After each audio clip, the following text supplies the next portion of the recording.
Hello. Good morning. Last अपन ने पढ़ा था अपनी क्लास में, अपन ने डॉल्टन का मॉडल पढ़ा था, थॉमसन का पढ़ा था, रदरफोर्ड का पढ़ा था। और रदरफोर्ड के बाद रदरफोर्ड ने जो अपनी कमियां बताई, रदरफोर्ड की जो कमियां थी उन कमियों को किसने उजागर किया? नील्स बोर ने। अपने लास्ट जो अपन ने पढ़ा था कि नील्स बोर ने भौतिकी के क्वांटम सिद्धांत के उपयोग कर रदरफोर्ड के मॉडल के दोषों को दूर करने का प्रयास किया। ये अपन ने लास्ट पढ़ा था।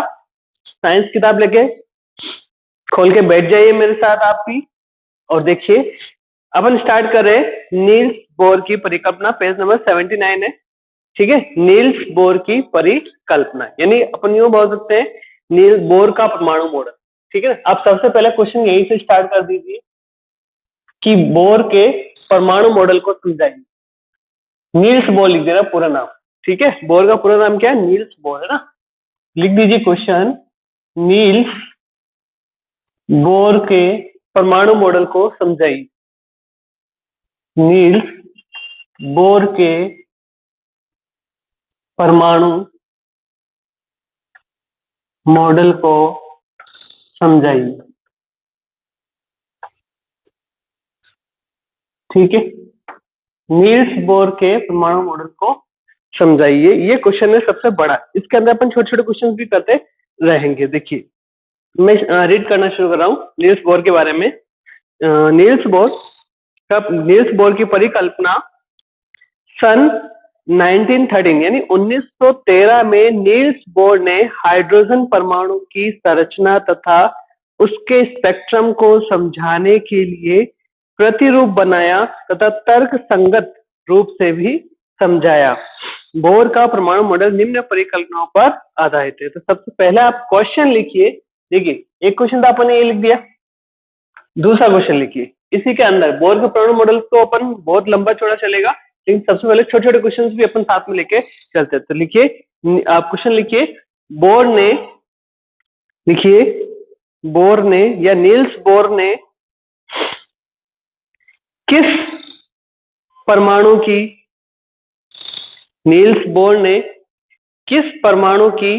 संरचना के आधार पर मॉडल प्रस्तुत किया? नील्स बोर ने किस संरचना के आधार पर किस परमाणु की संरचना के आधार पर परमाणु मॉडल प्रस्तुत किया? तो अब वो कौन सा परमाणु था जिसने नील्स बोर ने उस मॉडल को समझाया था अपने मॉडल को? तो वो था अपना हाइड्रोजन। क्या था? हाइड्रोजन परमाणु। तो हाइड्रोजन परमाणु की संरचना, आंसर देखना, हाइड्रोजन परमाणु की संरचना और उसके स्पेक्ट्रम। और क्या समझना है इसका? स्पेक्ट्रम। किताब में लिखी हुई ये लाइन, हाइड्रोजन परमाणु की संरचना व स्पेक्ट्रम को समझाने के आधार पर नील्स बोर ने क्या किया? अपना प्रतिरूप या मॉडल तैयार किया। प्रतिरूप को ही मॉडल कहते हैं, इस चीज का ध्यान रखें, ठीक है। हो गया अपना क्वेश्चन। फिर देखिए आगे, बोर के परमाणु मॉडल की निम्न परिकल्पनाएं पर आधारित है।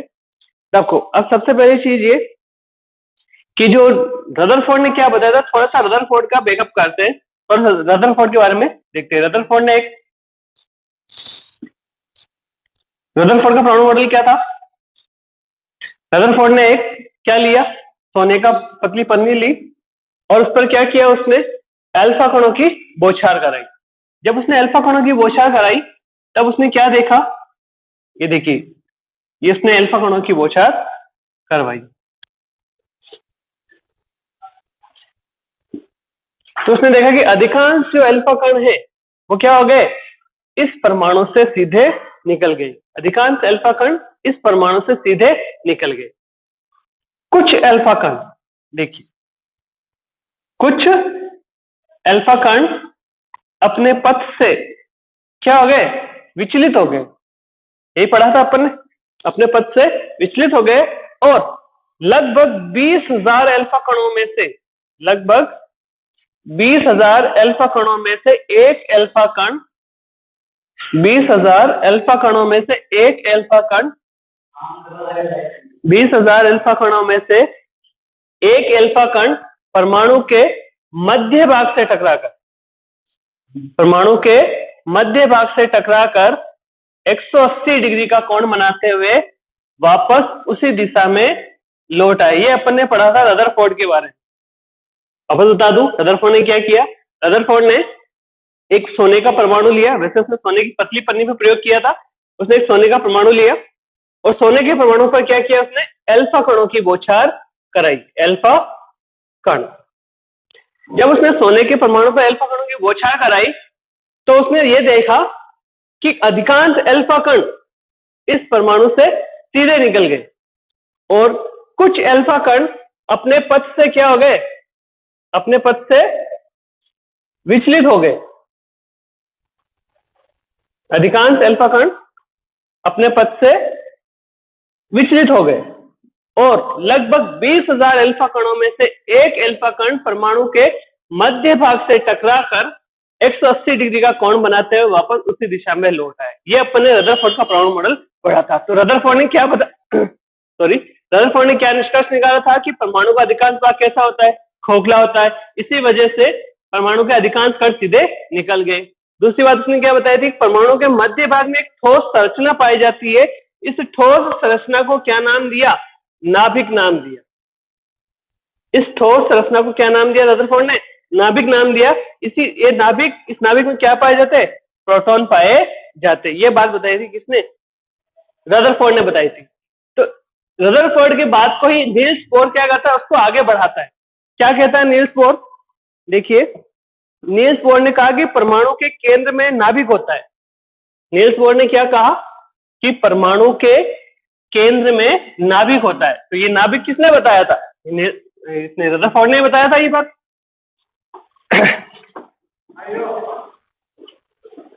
देखिए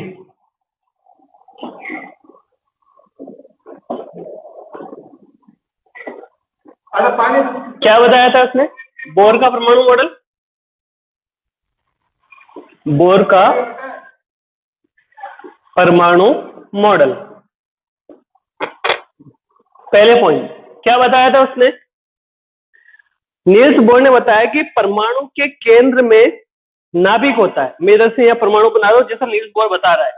यह आपका परमाणु है, ठीक है। नील्स बोर ने कहा कि परमाणु के मध्य भाग में नाभिक होता है। क्या कहा,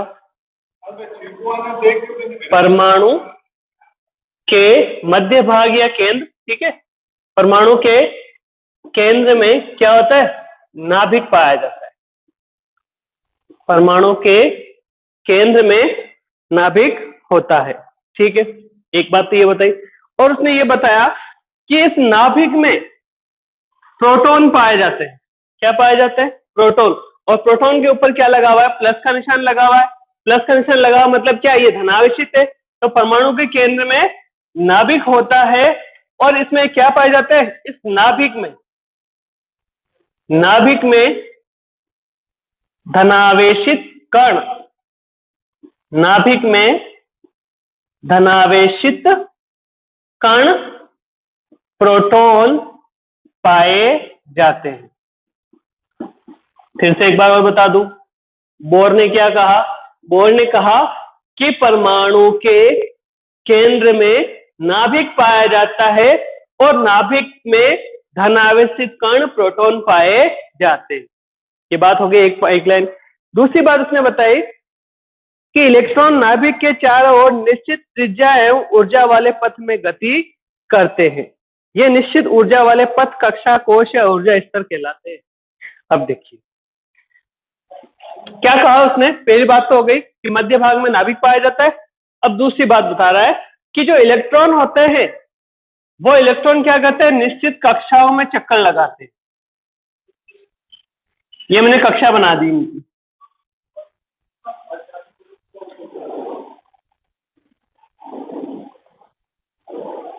ये नाभिक हो गया और ये कक्षाएं होगी। इलेक्ट्रॉन जो होगा ये आपका नाभिक,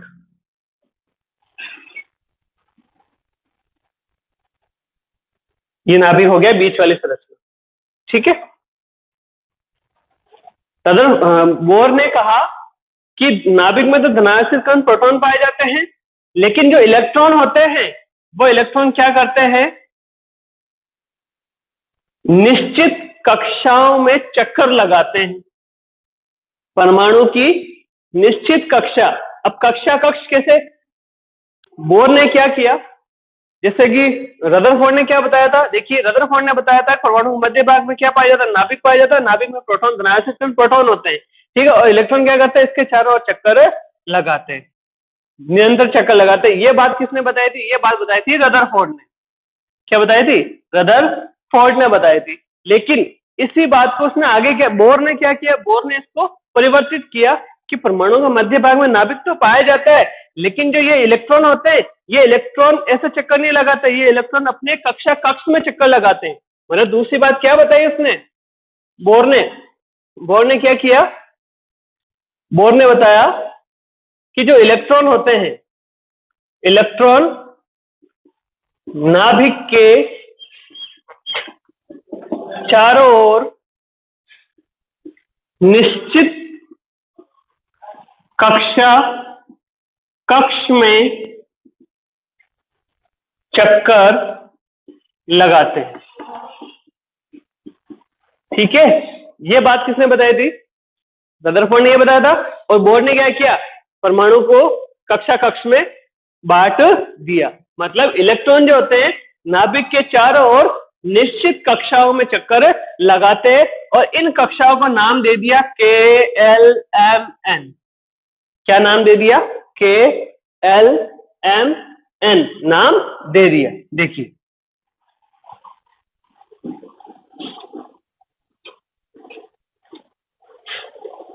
इलेक्ट्रॉन नाभिक के चारों ओर निश्चित कक्षाओं में चक्कर, निश्चित कक्षा कक्ष में चक्कर लगाते हैं। इन कक्ष या कक्षा कक्ष को, इन कक्षा कक्ष को बोर ने क्या नाम दिया? बोर ने नाम दिया कोश या ऊर्जा पथ। क्या नाम दिया? कक्षा कोश या ऊर्जा स्तर।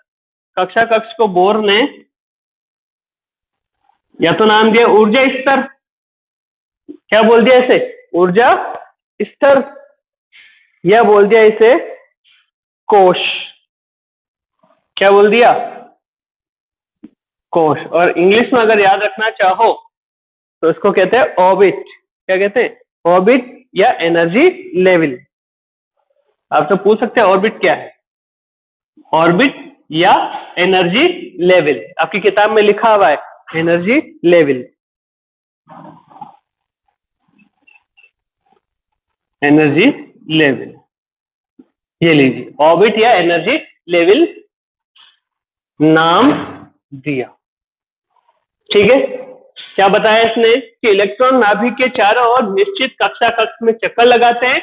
इन कक्षा कक्ष को बोर ने ऊर्जा स्तर या कोश कहा, ऊर्जा स्तर या कोश कहा। इन्हें क्रमशः KLMN नाम दिया, KLMN नाम दिया। ठीक है, ये हो गई दो बात। अब देखिए ये कक्षाएं नाभिक के चारों ओर सकेंद्रीय रूप से व्यवस्थित होती है। इन n से दर्शाया जाता है, इनका मान हमेशा पूर्णांक 1 2 3 4 तथा इन्हें क्रमशः KLMN से प्रदर्शित किया जाता है। अब देखिए एक वर्ड आया सकेंद्रीय, मैंने दोनों पॉइंट एक में ही लिख दिए। ठीक है, मैं इसको ऑफ मिटा रहा हूं। देखिए यहां से तीसरा पॉइंट देखिए, सकेंद्रीय वृत्त का नाम आया, आपने मैथ्स में पढ़ा होगा सकेंद्रीय वृत्त। सकेंद्रीय वृत्त का मतलब होता है जिसका केंद्र क्या होता है? एक, ये देखिए ये आपके सारे क्या है? सकेंद्रीय वृत्त है, जिसके केंद्र एक होता है लेकिन त्रिज्या अलग अलग होती है। देखिए अब ये हो गई इसकी प्रथम कक्षा,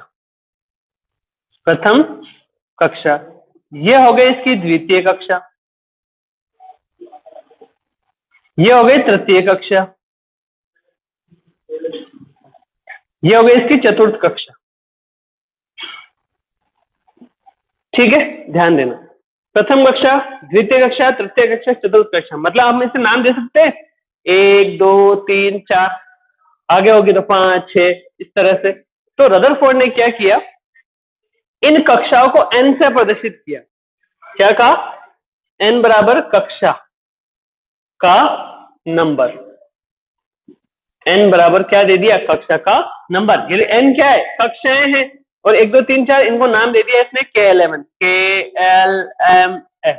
क्या 1 बराबर, देखो n बराबर k बराबर 1, n बराबर l बराबर 2, l बराबर 2, क्योंकि 2 के l क्या है, द्वितीय कक्षा है।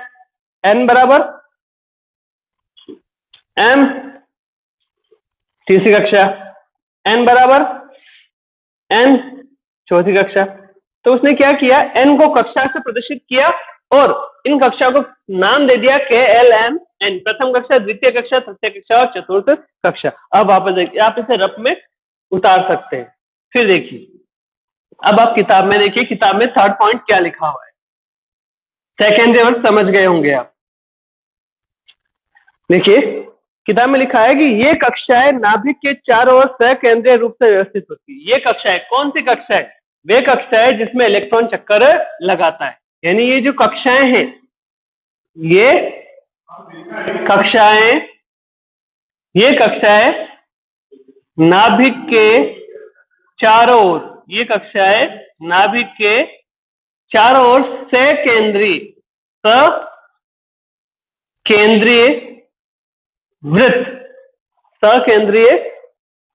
वृत्त या सकेंद्रीय रूप में, सकेंद्रीय वृत्त के रूप में व्यवस्थित, सकेंद्रीय वृत्त के रूप में व्यवस्थित होती है। ये कक्षाएं कौन सी कक्षा है, जिनमें इलेक्ट्रॉन चक्कर लगाते हैं। ये कक्षाएं नाभिक के चारों ओर सकेंद्रीय वृत्त के रूप में व्यवस्थित होती है। इन्हें n से दर्शाया जाता है, इन्हें, इन कक्षाओं को, है ना, इन्हें किन्हें, यानी कक्षाओं को, इन्हें n से प्रदर्शित करते हैं। कक्षाओं क्या कहा, n से प्रदर्शित करते हैं। दो बातें हो गई, n से प्रदर्शित कर दिया। फिर देखिए, फिर है इनका मान हमेशा पूर्णांक जैसे 1 2 3 4 या KLMN नाम दे दिया गया। मतलब इन n को, n बराबर क्या है, कक्षाएं, और इन कक्षाओं को क्रमांक दे दिया। कक्षाओं को क्या दे दिया, कक्षाओं को क्रमांक दिया, 1 2 3 4 इस तरह से, और इनको क्रमशः क्या नाम दिया, क्रमशः नाम दिया KLMN, इस तरह से। ये हो गई आपकी तीसरी लाइन। पहली लाइन बता दो, परमाणु के केंद्र में नाभिक होता है, नाभिक में धनात्मक कण प्रोटॉन पाए जाते हैं। दूसरी लाइन, इलेक्ट्रॉन नाभिक के चारों ओर क्या करता है, निश्चित कक्षा कक्ष में चक्कर लगाता है, और इन कक्षा कक्ष को बोर ने क्या नाम दिया, ऊर्जा स्तर कोश या ऑर्बिट या एनर्जी लेवल नाम दिया। तीसरी बात इसने कहा, ये कक्षाएं जो होती है, ये कक्षाएं नाभिक के चारों ओर सकेंद्रीय वृत्त के रूप में होती है, और इन कक्षाओं को n से प्रदर्शित किया जाता है। अगर आपको नाम ले कक्षा बराबर n, कक्षा को क्या कहा इन्होंने, कक्षा को कहा इन्होंने n। इन कक्षाओं को n से प्रदर्शित किया जाता, इन कक्षाओं का नाम दे दिया, एक जैसे क्रमांक दिया 1 2 3 4, वैसे इनको नाम दे दिया KLMN। ठीक है, आगे होगी तो OPQR से हो जाएगी। फिर आगे देखिए, ये हो गई आपकी 3 बातें बोर के परमाणु मॉडल की। फिर देखिए, एक बार इसको कॉपी कर लीजिए, आप चाहो तो ये जो मैंने एक चित्र बनाया, एक पहले आपको चित्र बनाया था इस तरह का, ये मैं इधर बना रहा हूं छोटा सा, मैंने पहले बनाया था, ये नाभिक हो गया, ये लीजिए, ये हो गई तीसरी कक्षा, ये हो गई आपकी इलेक्ट्रॉनिक्स पे बना देना। अब इस तीसरे पॉइंट में ये चित्र बना सकते हो। ठीक है, ये हो गई आपकी प्रथम कक्षा, ये हो गई द्वितीय कक्षा, ये हो गई तृतीय कक्षा, ये हो गई चतुर्थ कक्षा। ये आप नाम दे सकते हो, और इनको इधर साइड में नाम दे दो 1 2 3 4, और इधर नाम दे दो KLMN, ये चित्र आप तीसरे पॉइंट में बनाना है या बना सकते हो। ठीक है, अब एक बार उसको कॉपी कर लीजिए अच्छे से, फिर आपको दोबारा समझा दूं एक बार फिर से। बोर ने क्या बताया? बोर ने बताया कि परमाणु के केंद्र में नाभिक होते हैं और नाभिक में धनावेशित कण प्रोटॉन पाए जाते हैं। दूसरी लाइन बता रही है इलेक्ट्रॉन नाभिक के चारों ओर क्या करते हैं? निश्चित कक्षा कक्ष में चक्कर लगाते हैं। इन कक्षा कक्ष को बोर ने ऊर्जा स्तर या कोश या ऑर्बिट या एनर्जी लेवल नाम दिया। ये कक्षाएं जो होती है, तीसरा पॉइंट, ये कक्षाएं नाभिक के चारों ओर सकेंद्रीय वृत्त के रूप में क्या रहती है? व्यवस्थित रहती है। इन्हें कक्षा या एन से प्रदर्शित किया जाता है। इन कक्षा को क्रमांक दे दिया 1 2 3 4 और कक्षा क्रमशः इनको नाम दिया KLMN। ठीक है, और साइड में चित्र बना रखा है, इसको कॉपी करें, फिर अपन आगे और इसके पॉइंट देखते हैं। हेलो, हाँ आगे देखिए, अभी तक अपन ने 3 पॉइंट पढ़े हैं इसके। नेक्स्ट पॉइंट देखिए, बोर ने नेक्स्ट पॉइंट बताया था कि n का मान बढ़ने पर, n का मान बढ़ने के साथ कक्षाएं नाभिक से दूर होती जाती है और उनकी ऊर्जा बढ़ती जाती है। देखिए,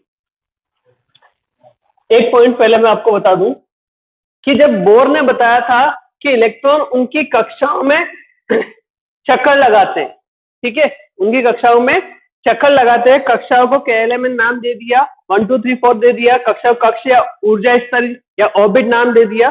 ठीक है, तब इसका मतलब है बोर ने कहा था कि जब इलेक्ट्रॉन नाभिक के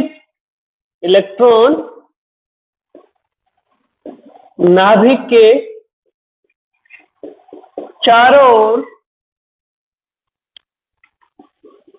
ओर इलेक्ट्रॉन नाभिक के चारों ओर अपनी कक्षा में निरंतर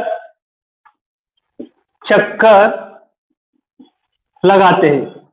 ध्यान देना, रदरफोर्ड ने भी यही बताया था कि इलेक्ट्रॉन नाभिक के चारों ओर लगातार चक्कर लगाते हैं, लेकिन ठीक है ना, लेकिन उसने कक्षा कक्ष की बात नहीं बताई। ठीक है, बोर भी यही कहता है। बोर ने कहा कि इलेक्ट्रॉन नाभिक के चारों ओर अपनी कक्षा में निरंतर चक्कर लगाता है, और जब वह निरंतर चक्कर लगाता है,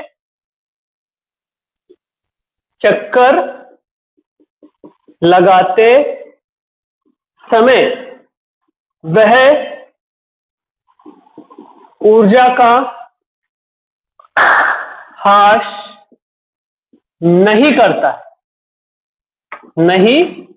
है। ये बात किसने बताई? बोर ने बताई। रदरफोर्ड ने क्या कहा था? रदरफोर्ड ने तो कहा था कि इलेक्ट्रॉन नाभिक के चारों ओर लगातार चक्कर लगाता है। ठीक है, लेकिन उसने ये नहीं बताया कि वो कक्षा कक्ष में चक्कर लगाता है। तो बोर ने यह बताया कि इलेक्ट्रॉन नाभिक के चारों ओर अपनी कक्षा में निरंतर चक्कर लगाता है, और जब वह चक्कर लगाता है तो चक्कर लगाते समय वह ऊर्जा का ह्रास नहीं करता है। अपने घर में अपनी कक्षा में चक्कर लगाता है तब वो ऊर्जा को ह्रास नहीं करता है। तो पहली चीज तो ये बात याद रखें। ठीक है, दूसरा पॉइंट ये याद रखें, ठीक है, कि जब वह ऊर्जा का ह्रास करता है, मतलब ऊर्जा ग्रहण करना और ऊर्जा का ह्रास करना, दो बातें होती है। ऊर्जा लेता है और ऊर्जा देता है या खर्च कर देता है। ठीक है, ध्यान देना, जब वह ऊर्जा का ह्रास करता है, क्या करता है? ह्रास करता है, तब वह अपनी निम्नतम कक्षा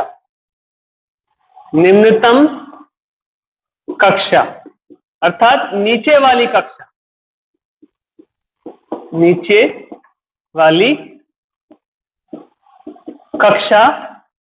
निम्नतम कक्षा में आ जाता है।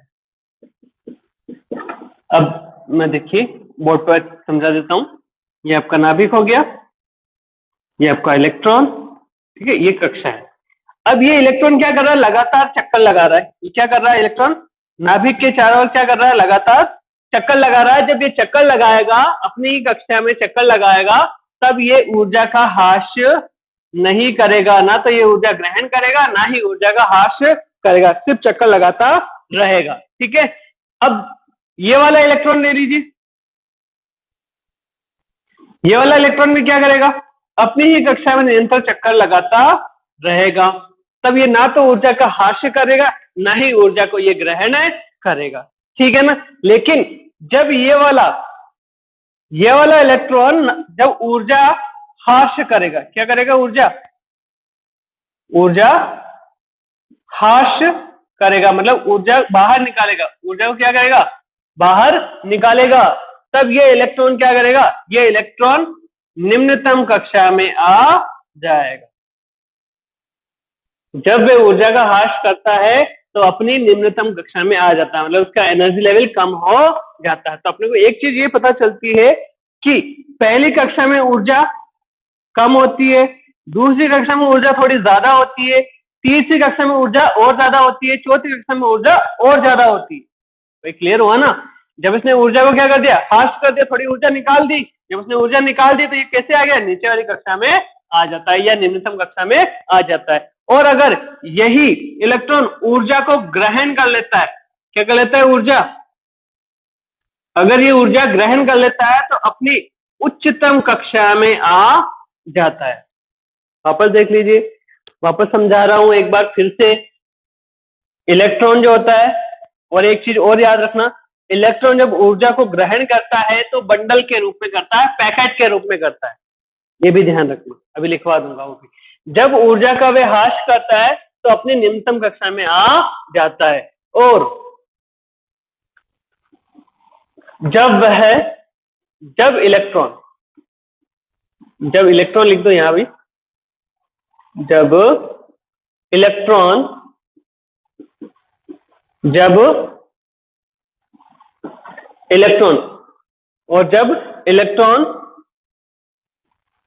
ऊर्जा ग्रहण करता है, जब इलेक्ट्रॉन ऊर्जा ग्रहण करता है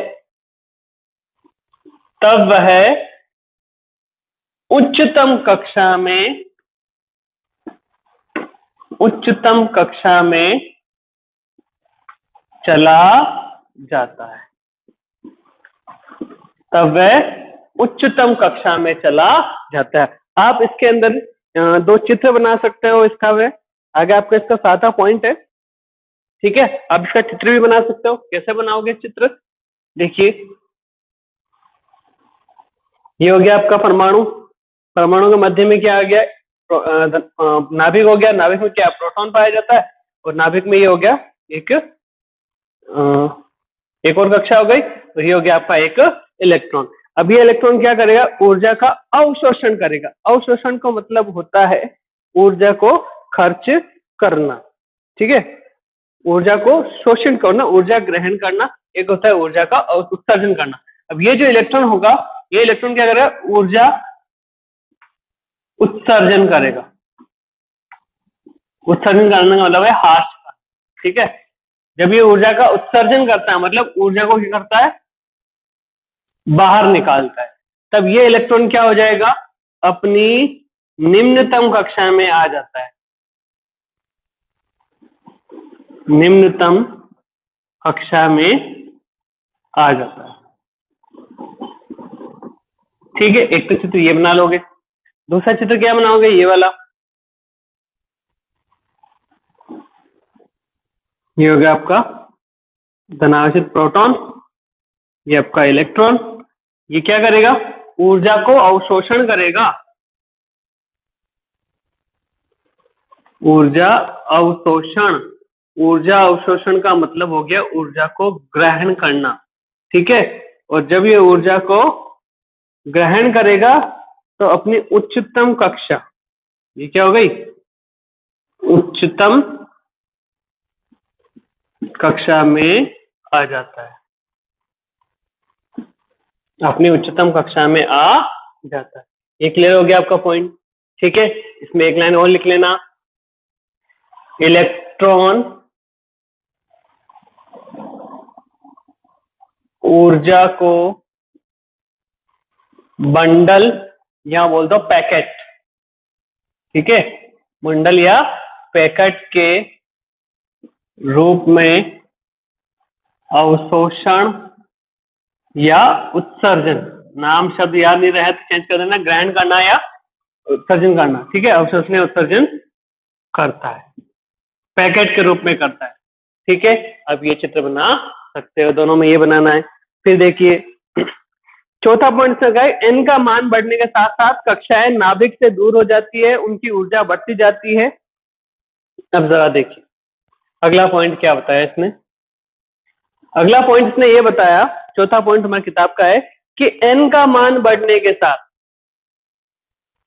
एन का मतलब क्या है, कक्षा, ठीक है ना, कक्षा का मान बढ़ना, एन का मान बढ़ने के साथ, एन का मान बढ़ने के साथ कक्षाएं नाभिक से दूर हो जाती है, कक्षाएं नाभिक से दूर हो जाती है। एन का मान बढ़ने से कक्षाएं क्या हो जाती है, नाभिक से दूर हो जाती है और उनकी ऊर्जाएं बढ़ती है। यहां लिख रहा हूं, और उनकी ऊर्जा बढ़ती है। कैसे बढ़ती है देखिए, इसका एग्जाम्पल यहां कर रहा हूं, ये अलग है, ठीक है। अब देखिए एन का मान बढ़ने के साथ कक्षाएं नाभिक से दूर हो जाती है, उनकी ऊर्जा शक्ति बढ़ती है। जैसे देखिए ये हो गया आपका नाभिक, ये हो गई एक कक्षा, ये दूसरी कक्षा, ये तीसरी कक्षा, ठीक है।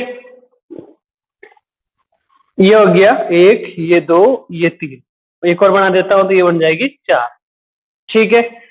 एन बराबर क्या है, अपने को पता है, एन बराबर कक्षा का नंबर, कक्षा का नंबर।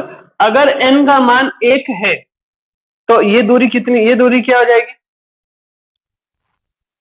कम, ये दूरी है।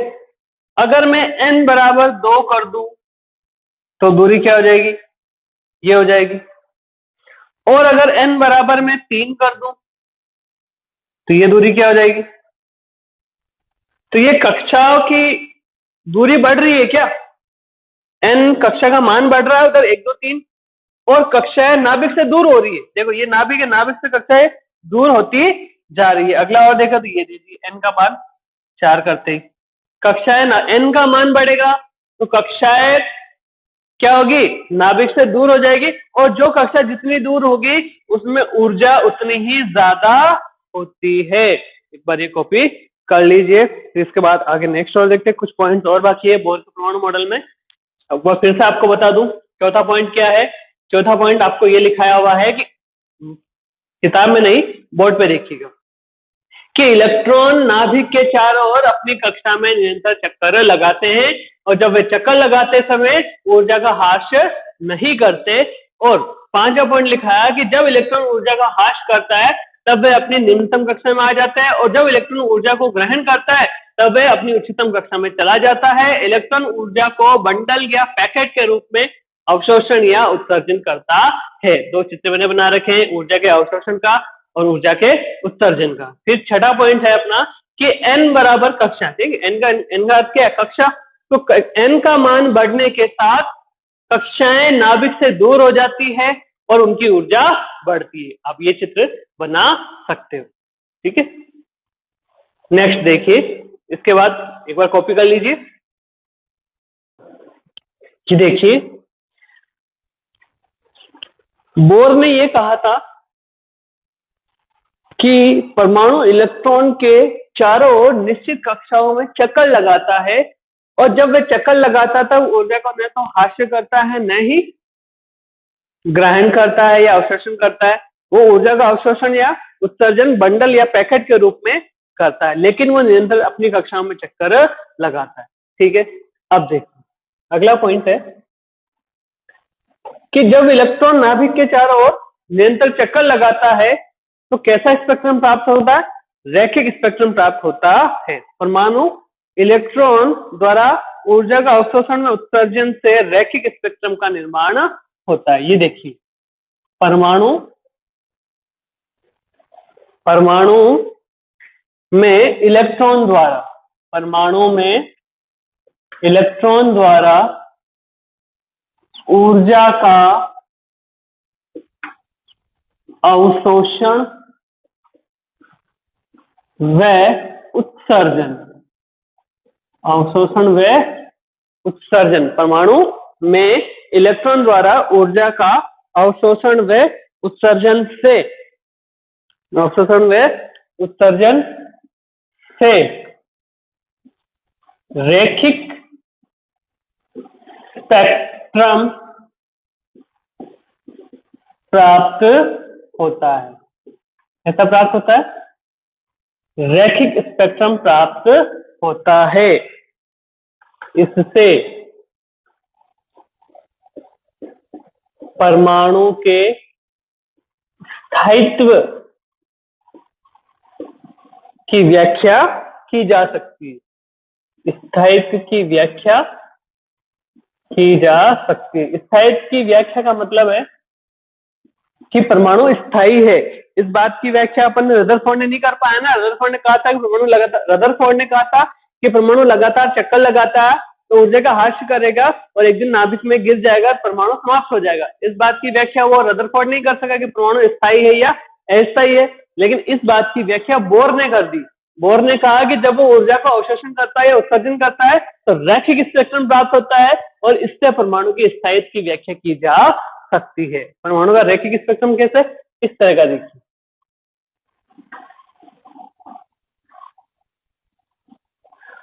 इस तरह का।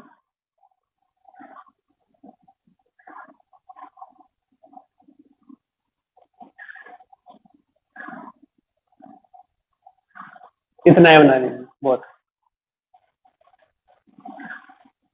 ये है आपका रैखिक स्पेक्ट्रम। ठीक है, क्या प्राप्त होता है, रैखिक स्पेक्ट्रम प्राप्त होता है। ठीक है, ये बात तो कर दी इसने नील्स बोर ने। नील्स बोर के परमाणु मॉडल की ये व्याख्या हो चुकी है यहाँ तक। अब इसकी खाली क्या बची, कमियां बची है या सीमाएं बची है। एक बार फिर से दोबारा आपको एक बार पूरा समझा देता हूं, बोर का परमाणु मॉडल क्या है। बोर ने क्या बताया था, बोर में अपन ने पहला पॉइंट लिया था कि परमाणु के केंद्र में क्या पाया जाता है, नाभिक पाया जाता है और नाभिक में धनावेशित कण इलेक्ट्रॉन पाए, सॉरी धनावेशित कण प्रोटॉन पाए जाते हैं। दूसरी बात अपन ने लिखी थी, इलेक्ट्रॉन नाभिक के चारों ओर क्या करता है, निश्चित कक्षाओं में चक्कर लगाता है। उन कक्षाओं को ऊर्जा कोश या ऊर्जा स्तर या ऑर्बिट या एनर्जी लेवल नाम उसने दिया और इन कक्षा को नाम भी दिया उसने, K11 1 2 3 4 नाम भी दिया उसने। और फिर उसने आगे बताया कि जब इलेक्ट्रॉन नाभिक के चारों ओर कक्षाओं में चक्कर लगाता है तो इलेक्ट्रॉन का, सॉरी जब नाभिक के चारों ओर इलेक्ट्रॉन लगातार अपनी कक्षाओं में चक्कर लगाता है तो ऊर्जा का न तो वो ह्रास करता है न ही वो ग्रहण करता है। और जब वो ऊर्जा को ग्रहण करता है तो अपनी उच्चतम कक्षा में चला जाता है, जब वो ऊर्जा को ह्रास करता है या उत्सर्जन करता है तो निम्नतम कक्षा में आ जाता है। और ऊर्जा का जो ग्रहण या अवशोषण है, अवशोषण या उत्सर्जन है, वो पैकेट के रूप में या बंडल के रूप में करता है। और दूसरी लाइन अपन ने ये लिखी थी, जब n बराबर कक्षा का नंबर बढ़ता है, n का मान बढ़ने से कक्षाओं की दूरी भी नाभिक से बढ़ती जाती है।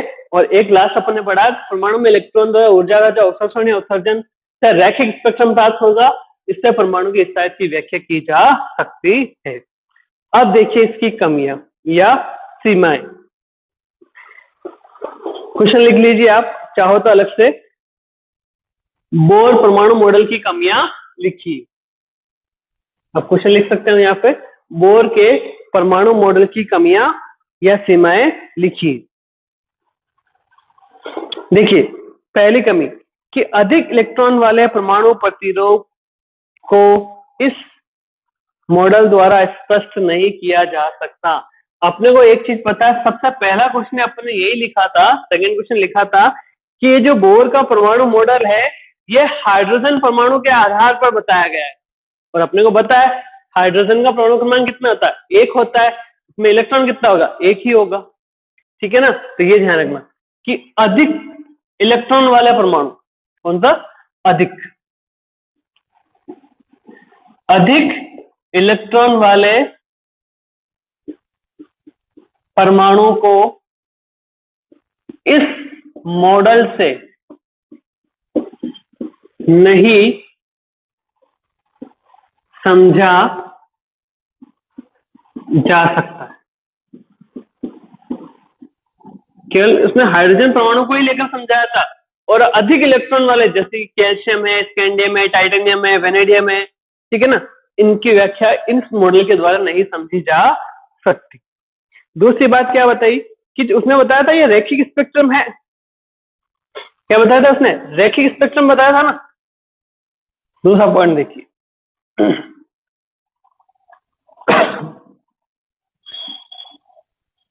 रैखिक स्पेक्ट्रम सत्य नहीं है। रैखिक स्पेक्ट्रम सत्य बात नहीं है। क्यों नहीं है रैखिक स्पेक्ट्रम की सत्य बात?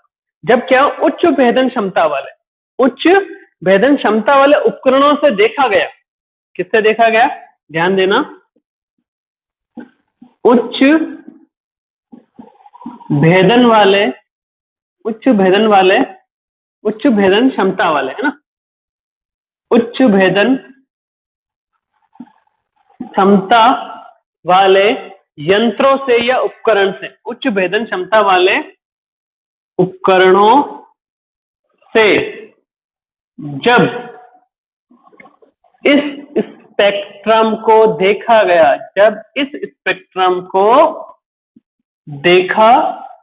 गया तो इनमें अनेक छोटी छोटी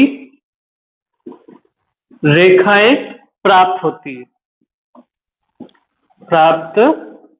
होती है। कैसे? देखिए,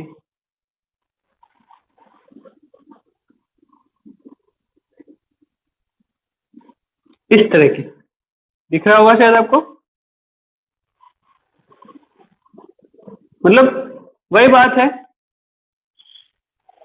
कि स्पेक्ट्रम कैसा है? असतत या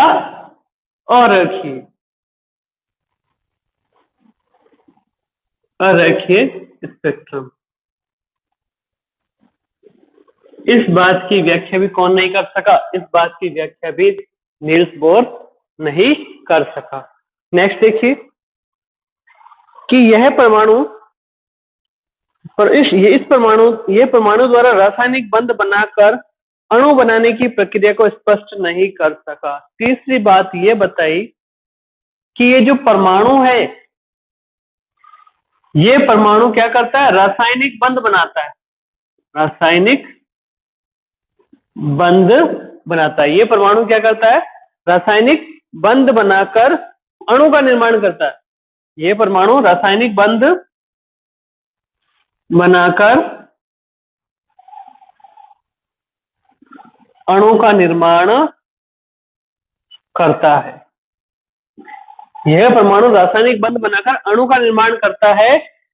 अब अणु का निर्माण कैसे होता है, इस प्रक्रिया को स्पष्ट नहीं कर सका। इस प्रक्रिया को स्पष्ट नहीं कर सका। कौन? Niels Bohr. ये हो गए इसकी 3 कमियां। फिर आगे देख लीजिए, इसने क्या लिखा है किताब में कि परमाणु की संरचना ज्ञात करने के साथ साथ अनेकों प्रकार के तत्वों की भी खोज हो रही थी। इन तत्वों के प्रतीक, परमाणु संरचना और विशेष गुणों को स्पष्ट रूप से पहचाना भी गया। अब तक ये ज्ञात हो चुका था कि सभी पदार्थ तत्वों के परमाणु से बने होते हैं। इन तत्वों से संबंधित जानकारी व्यवस्थित करने का प्रयास किया जा रहा था। देखिए, अपने नील्स बोर के परमाणु मॉडल की व्याख्या पूरी हो चुकी है। क्लियर हुआ या नहीं हुआ? आपको क्वेश्चन डायरेक्टली नहीं पूछेगा कि बोर के परमाणु मॉडल को समझाइए, नहीं। आपसे क्वेश्चन क्या पूछेगा? क्वेश्चन सीधा ये पूछेगा, नील्स बोर की कमियां लिखिए। छोटा क्वेश्चन, 2 नंबर से ज्यादा बड़ा क्वेश्चन नहीं आने वाला है। नील्स बोर की कमियां लिखिए, या फिर आपको ऐसे पूछेगा, टुकड़ों में पूछेगा वो। नील्स बोर ने रदरफोर्ड की किन कमियों को उजागर किया, और नील्स बोर की कमियां लिखिए। मतलब रदरफोर्ड की कमियां भी पूछ सकता है, नील्स बोर की भी कमियां पूछ सकता है। ठीक है, तो ये हो गया नील्स बोर के परमाणु का मॉडल। एक बार फिर बता दूं क्या कमियां रही कि अधिक इलेक्ट्रॉन वाले परमाणु को इस मॉडल की सहायता से नहीं समझा जा सकता। और दूसरा, रैखिक स्पेक्ट्रम जो बताया था, जो सत्य नहीं है, क्योंकि उच्च भेदन क्षमता वाले उपकरणों से जब इस स्पेक्ट्रम को देखा गया, इसमें अनेक छोटी छोटी रेखाएं प्राप्त होती है। इस बात की व्याख्या भी नील्स बोर नहीं कर सका। तीसरी बात, परमाणु में जो रासायनिक बंध बनते हैं, जैसे H2O बना, रासायनिक बंध क्या हो गया, H2O। अब ये H2O जो अणु बना है, इसका निर्माण कैसे हुआ, इस बात की प्रक्रिया या इस बात की व्याख्या कौन नहीं कर सका, नील्स बोर नहीं कर सका कि ये अणु कैसे बनता है। ठीक है, अब नेक्स्ट है अपना वर्गीकरण की वर्गीकरण। अगला अपना टॉपिक क्या है, वर्गीकरण की आवश्यकता। ये नील्स बोर का परमाणु मॉडल कंप्लीट हो गया। अपन ने डाल्टन से शुरू किया था, डाल्टन, थॉमसन, रदरफोर्ड और नील्स बोर। ठीक है, आप बड़ी कक्षा में और जाके बड़ी कक्षा में जब जाओगे तो आपको और इसके आगे पढ़ना पड़ेगा। नील्स बोर के बाद आएगा क्वांटम सिद्धांत आएगा, उससे इस चीज की व्याख्या हो जाती है। लेकिन आपके कोर्स में इतना ही है नील्स बोर का। अब इसके आगे अगला टॉपिक है अपना वर्गीकरण की आवश्यकता। इसे आप कॉपी कर लीजिए। अब देखिए वर्गीकरण की आवश्यकता, क्वेश्चन लिखिए आप सबसे पहले कि वर्गीकरण की आवश्यकता क्यों पड़ी। क्वेश्चन लिखिए, तत्वों के वर्गीकरण की आवश्यकता क्यों हुई, वर्गीकरण की आवश्यकता क्यों हुई। तो उसका आंसर देखिए, क्या लिखोगे आप कि 1800 ईस्वी तक 31 तत्वों की खोज हो चुकी थी। 1800 ईस्वी तक क्या हो गया था, 31 तत्व की खोज हो चुकी थी, और 1865 तक 63 तत्व की खोज हो चुकी थी, और वर्तमान में 118 तत्वों की खोज हो चुकी है IUPAC के अनुसार। ठीक है, अब यहां तक लिखने के बाद आप लिखोगे कि वर्गीकरण की आवश्यकता क्यों पड़ी, कि तत्व इन 118 तत्वों, इन सब तत्वों को अलग अलग याद करना बहुत मुश्किल था। इन सब तत्वों को अलग अलग कैसे याद रखे, और दूसरी बात, इनके रासायनिक एवं भौतिक गुण तथा उनसे बनने वाले यौगिकों के गुणधर्मों का अध्ययन कभी क्या हो गया था, कठिन हो गया था। अतः इन तत्वों को वर्गीकरण की आवश्यकता हुई, इन तत्वों के वर्गीकरण की आवश्यकता हुई। ये लिखोगे, एक बार वापस रिपीट कर रहा हूं कि 1800 तक 31 तत्व की खोज हो चुकी थी, और 1865 तक 63 तत्वों की खोज हो चुकी थी, और वर्तमान में IUPAC के अनुसार 118 तत्वों की खोज हो चुकी थी। और इन रासायनिक और भौतिक गुणधर्म का उनसे बनने वाले यौगिक गुणधर्म को भी अध्ययन करना कठिन कार्य था। अतः वर्गीकरण की आवश्यकता हुई। ये काम हो गया आपका, क्वेश्चन पूरा हो गया, वर्गीकरण की आवश्यकता क्यों हुई।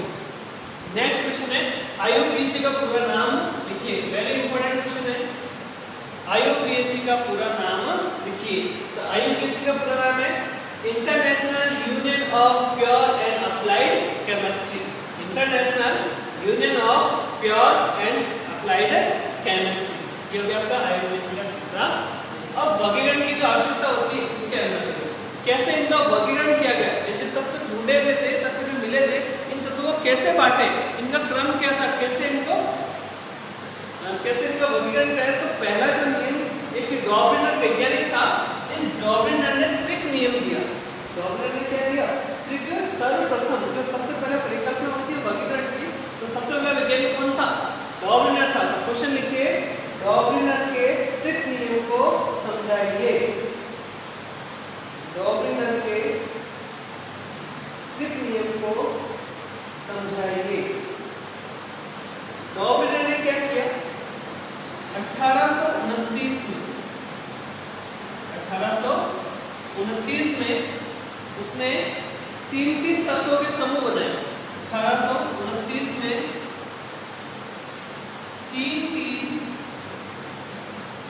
तीन तत्वों के समूह बनाए।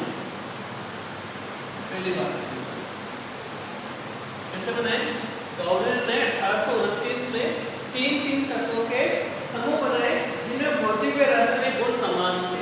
अब तीन तत्व तो उन्होंने ऐसे ले लिए क्या, नहीं, उन्होंने तीन तत्वों के समूह बनाए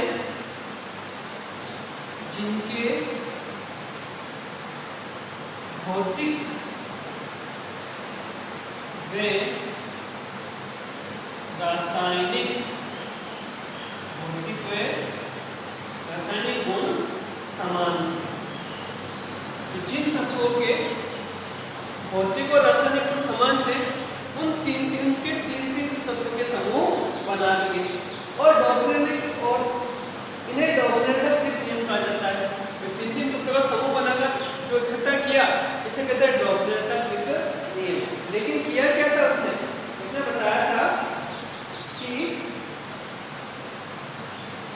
समूह में मध्य वाले तत्व का परमाणु भार शेष दो तत्वों के परमाणु भार के औसत के लगभग बराबर होगा। आपको समझाता हूँ, इधर डॉबलर ने क्या लिया, तीन तत्व लिए, ठीक है, लिथियम, सोडियम और पोटेशियम। लिथियम, सोडियम और ये तीन तत्व दिए। इन तीनों तत्वों का परमाणु क्या है, देखिए इन तीनों का परमाणु तो लिथियम का 3 है, ऐसा भी दिया ही था। लेकिन लिथियम का जो परमाणु भार है वो क्या है, 7। ये क्या है इसका परमाणु भार 7। इस K का परमाणु भार कितना होगा, 39, ठीक है। और अब ये क्या, डॉबलर ने कहा कि प्रथम और तृतीय यानी पहला और जो तीसरा तत्व है, इन तत्वों का परमाणु भार, इन तत्वों के परमाणु भार को जोड़कर उनका औसत निकालें, उनका औसत निकालेंगे तो क्या आएगा, देखिए जोड़ दीजिए 46 23 और 23 किसका परमाणु भार है, 23 परमाणु भार है ये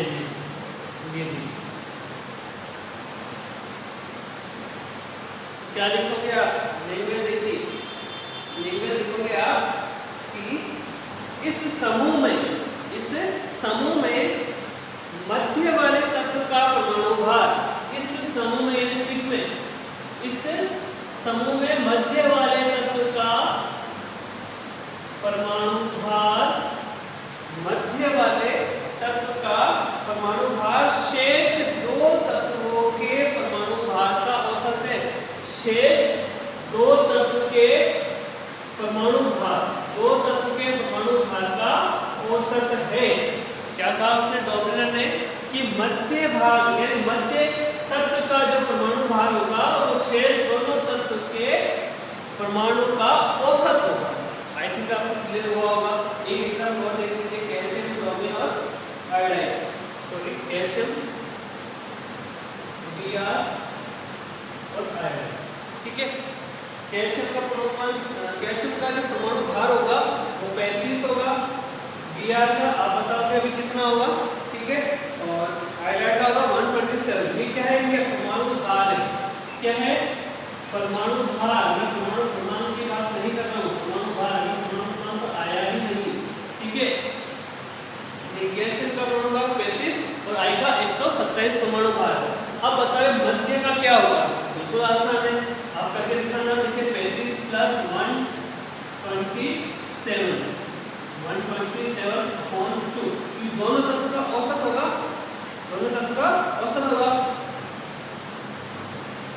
जोड़ लीजिए 7 + 2 12 का 5 6 और ये 162/2 लिख लीजिए, 81, ठीक है। 80 आप करके देखना है इसको एक बार फिर से, ठीक है। इसमें मिलेगा 180 मतलब औसत के मध्य, इसमें जाएगा 81 आएगा, इसमें आएगा 80 है ना, लगभग क्या होगा, लगभग मध्य का जो परमाणु भार होगा उसका औसत होगा। ये हुआ डॉपलर का ट्रिक। 1829 में डॉपलर ने 3 तत्वों का समूह बनाए जिनके भौतिक और रासायनिक गुण समान थे। इसे डॉपलर ने ट्रिक नाम दिया। डॉपलर ने कहा कि मध्य, उनके जो 3 तत्व है, 3 तत्वों में मध्य तत्व का परमाणु भार शेष 2 तत्वों के परमाणु भार का औसत होगा। ये बात बताई थी और 2 एग्जांपल मैं आपको दिखा दे, आपकी रसायनिक भी बनी। अब देखिए डॉपलर ने ऐसे क्या 3 ट्रिक बताए, क्या बताया, 3। एक तो आपके सामने Ca और दूसरा ClBr और तीसरा मैं बताता हूँ CaSr।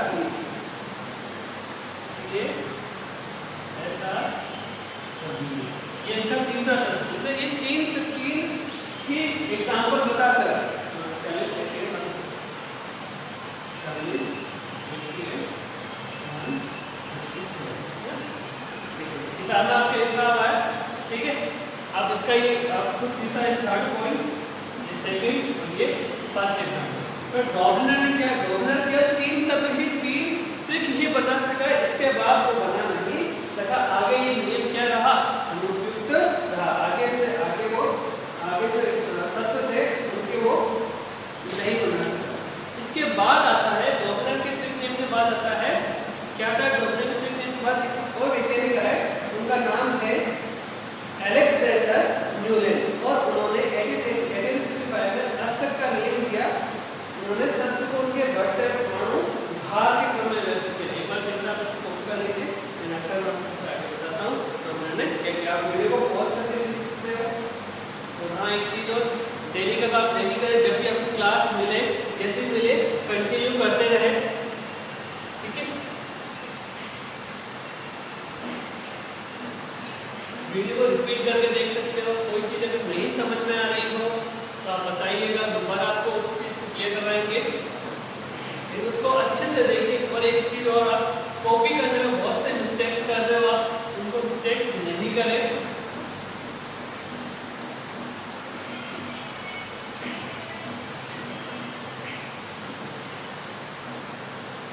किताब भी खोल के रखिए, किताबें अगर अवेलेबल नहीं हुई है तो किताब को जल्दी अवेलेबल करवा लें आप अपने। अच्छा, अगला क्वेश्चन लिखिए आप कि न्यूलैंड के अष्टक नियम को समझाइए। न्यूलैंड के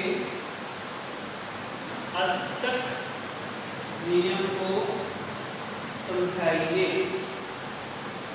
अब न्यूलैंड का पूरा नाम क्या है आपका, अलेक्जेंडर न्यूलैंड, ठीक है। अलेक्जेंडर न्यूलैंड का अष्टक नियम, नाम से पता चला अष्टक नियम। अष्टक शब्द 8 होता है। अष्टक नियम किसका दिया, किसने दिया अष्टक नियम, 1865 में दिया अलेक्जेंडर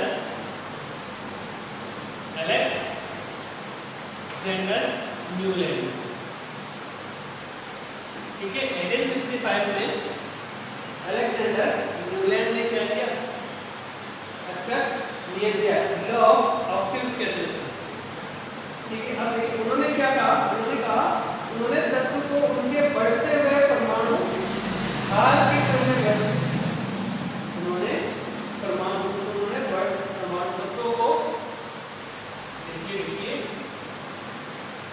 तत्वों को परमाणु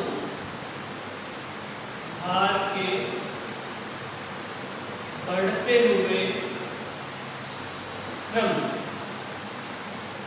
में व्यवस्थित किया।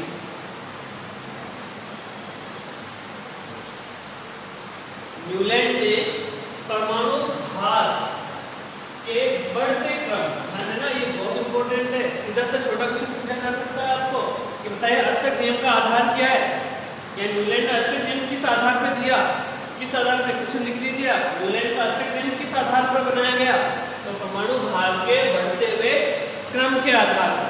क्या आधार लिया है, परमाणु भार के बढ़ते हुए क्रम के आधार पर, ठीक है। ये बात हो गई।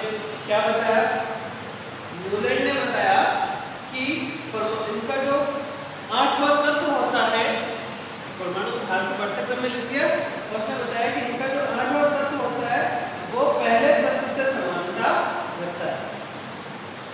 क्या बताया, 8वां तत्व या 8वें तत्व का, 8वें तत्व के गुण, 8वें तत्व के गुण प्रथम तत्व के गुणों से समानता रखते हैं। ये बात इसने बताई, अष्टक न्यूलैंड ने बताई। क्या बताया, इसने बताया कि जो पहला तत्व है या जो 8वां तत्व है वो पहले तत्व से क्या रखता है, समानता रखता है। कैसे रखता है, जरा देखिए। इस पर सारे उसमें संगीत के साथ में सारे गा मा पा धा नी सा, इस तरह का उनका होता है पा धा नी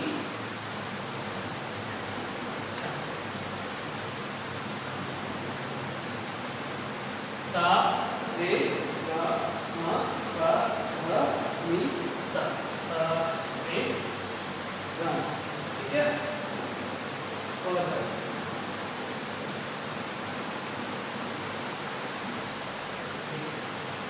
एक दो तीन चार पाँच छः सात, अब ये सात और ये सात, ये आपका 8, ये आपका पहला तत्व हो गया, ये आपका 8 तत्व हो गया। जिस तरह से संगीत के स्वर में 7 8वां तत्व और पहला तत्व समान होते हैं, उसी तरह डॉपलर ने भी क्या बताया, जब इनको परमाणु भार के रूप में व्यवस्थित करते हैं तो पहला तत्व 8वां तत्व से समानता रखता है।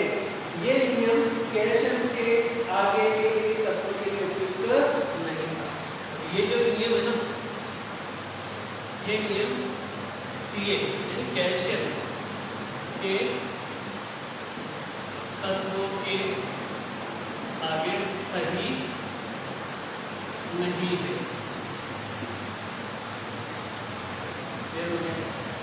अब एक सारणी आपको किताब में दे रखी है, वो सारणी आप किताब से लिख लें। पेज नंबर 81 पे न्यूटन का अष्टक नियम, सारणी नंबर 7.2 न्यूटन का अष्टक, वो सारणी आप बता दें। सारणी है 7.2, ठीक है, न्यूटन का अष्टक, ठीक है। वो टेबल आप किताब से कॉपी कर ले, ठीक है।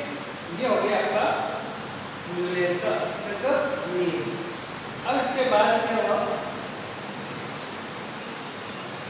अष्टक नियम न्यूटन के बाद अनेक वैज्ञानिकों ने इसका वर्जन को आगे बढ़ाया और इनमें एक और वैज्ञानिक हुआ, दूसरी वैज्ञानिक हुआ दमित्री मेंडेलीव एवं लोथर मेयर ने स्वतंत्र रूप से आवर्त सारणी के रूप में वर्जन का विकसित किया। अब अपन नेक्स्ट वीडियो में अभी नहीं पढ़ेंगे, आज के लिए इतना ही काफी है। नेक्स्ट वीडियो में अपन पढ़ेंगे मेंडेलीव की आवर्त सारणी। अभी तक के लिए इतना ही, ठीक है। कॉपी करते रहे एक चीज को। चलो नेक्स्ट वीडियो में अपन पढ़ेंगे मेंडेलीव की आवर्त सारणी, ठीक है। Thank you.